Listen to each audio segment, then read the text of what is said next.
Assalamualaikum warahmatullahi wabarakatuh. Perkenalkan, nama saya Muhammad Rizky Fauzan dan juga ada partner kelompok saya, Dava Irfandi.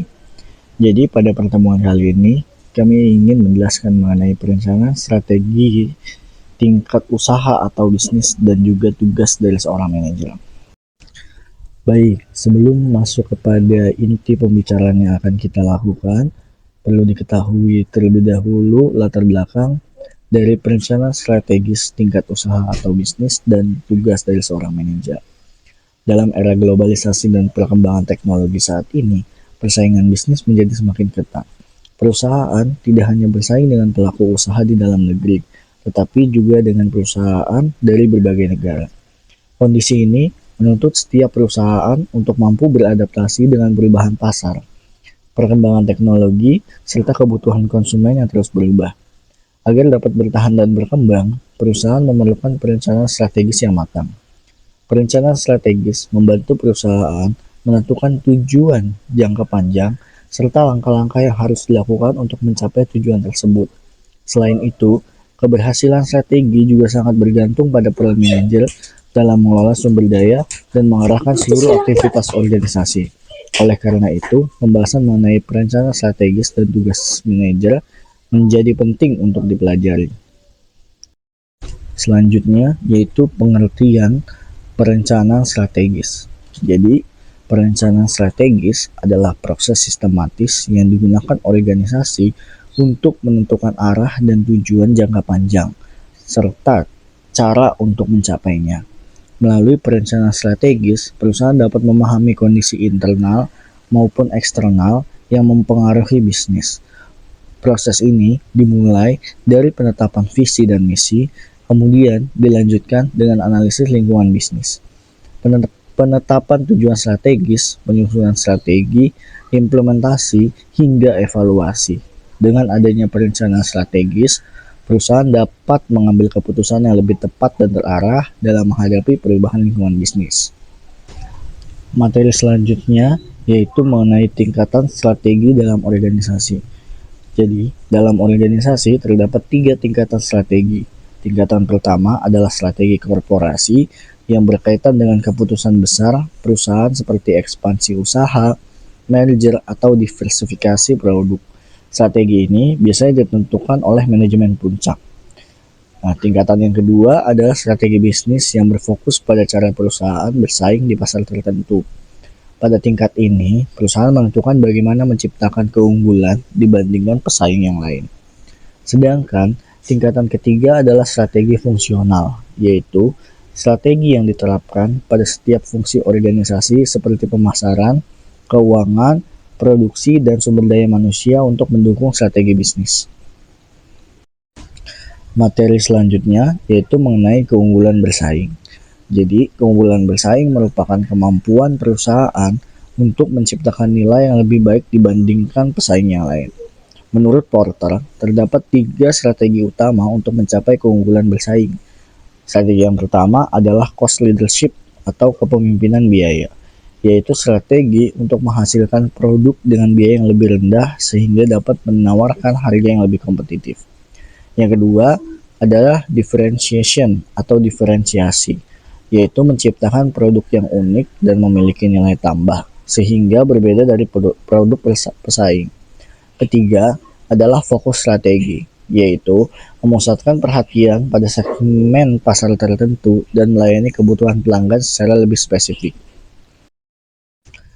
Materi selanjutnya yaitu mengenai fungsi manajer. Jadi seorang manajer memiliki 4 fungsi utama yang biasa dikenal dengan konsep POAC.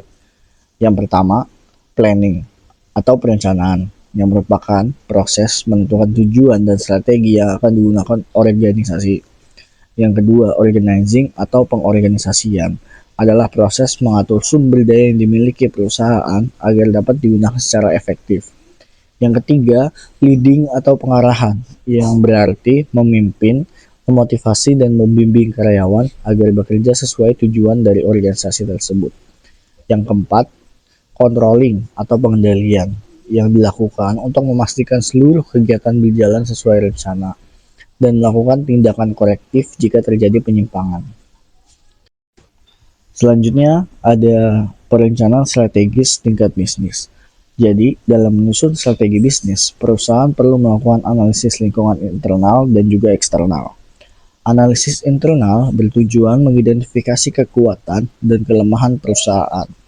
Kekuatan dapat berupa sumber daya manusia yang kompeten, teknologi yang baik, atau reputasi merek yang kuat. Sedangkan kelemahan dapat berupa keterbatasan modal atau sistem operasional yang kurang efektif. Analisis eksternal dilakukan untuk mengetahui peluang dan ancaman yang berasal dari luar perusahaan, seperti perubahan teknologi, kondisi ekonomi, atau munculnya pesaing baru. Baik, materi selanjutnya ialah analisis SWOT. Analisis SWOT merupakan alat yang digunakan untuk menggabungkan hasil analisis internal dan eksternal perusahaan. SWOT terdiri dari strength atau kekuatan, weakness yang artinya kelemahan, opportunities atau peluang, dan threats atau ancaman. Melalui analisis ini, perusahaan dapat menentukan strategi yang tepat, misalnya menggunakan kekuatan untuk memanfaatkan peluang, mengurangi kelemahan, atau menghadapi ancaman yang ada di pasar. Selanjutnya ada positioning pasar. Positioning adalah cara perusahaan menempatkan produk atau jasanya di benak konsumen dibandingkan dengan pesaing.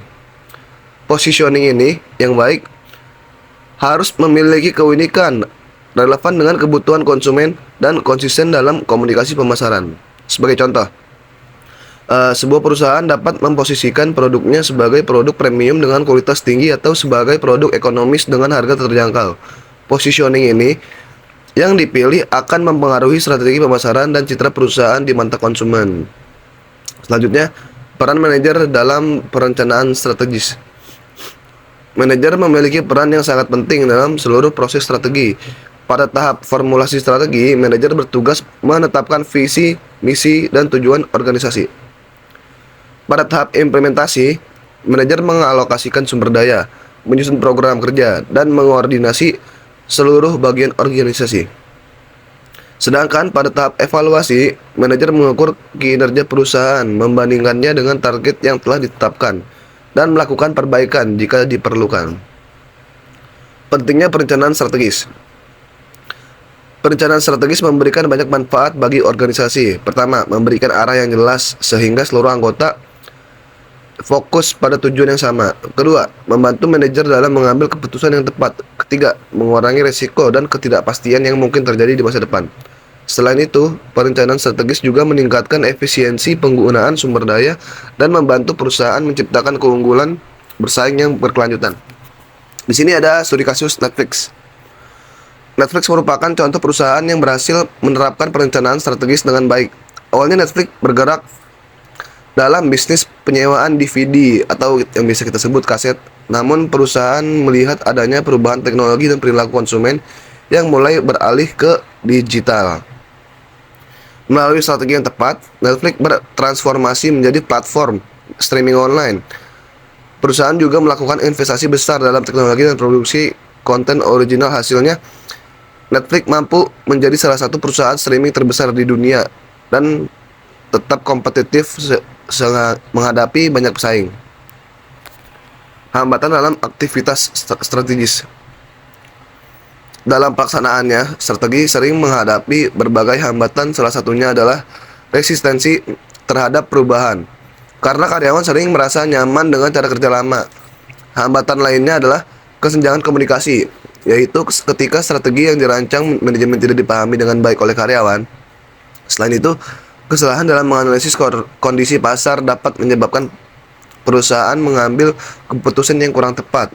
Kurangnya evaluasi secara berkala juga dapat membuat perusahaan dalam merespons perubahan bisnis. Lalu terakhir, kesimpulan. Dari pembahasan yang telah dilakukan, dapat disimpulkan bahwa perencanaan strategi merupakan proses penting yang membantu organisasi mencapai tujuan jangka panjang. Keberhasilan strategi tidak hanya bergantung pada perencanaan yang baik, tetapi juga pada implementasi dan evaluasi yang berkelanjutan. Manajer memiliki peran penting dalam setiap strategi, mulai dari perencanaan hingga pengendalian. Oleh karena itu, organisasi perlu memiliki strategi yang adaptif dan mampu menyesuaikan diri dengan perubahan lingkungan bisnis agar tetap kompetitif. Sekian dari kami. Terima kasih. I just had to let you know you're